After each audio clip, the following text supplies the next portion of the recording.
আল্লাহ এখানে বলছেন অন্যদের যা দেয়া হয়েছে তার জন্য আকাঙ্ক্ষা করো না। আপনি নিজেই তো দেখতে পান যে আপনার চেয়ে ভালো চেহারার মানুষ রয়েছে, আপনার আমার চেয়ে বুদ্ধিমান মানুষও রয়েছে, আমাদের চেয়ে বেশি টাকা কামাই করে এমন লোকজনও রয়েছে। পরিবারে এমন কেউ থাকতে পারে যে আপনার চেয়ে বেশি প্রশংসা লাভ করে।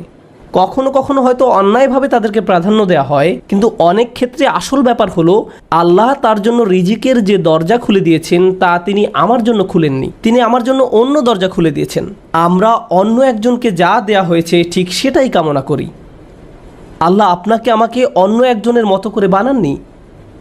আল্লাহ অন্য মানুষদের জন্য রিজিকের যে দরজা খুলে দিয়েছেন তা হয়তো আমার জন্য দেননি। আমাদের প্রত্যেকেরই রয়েছে জীবিকা উপার্জনের স্বতন্ত্র সুযোগ। আল্লাহর অনুগ্রহ অর্জন করতে হলে আমাদের প্রত্যেককে যে সুযোগ দেওয়া হয়েছে তার আলোকে কঠোর পরিশ্রম করতে হবে, অন্যদের সাথে নিজেকে তুলনা করে নয়। আল্লাহ এখানে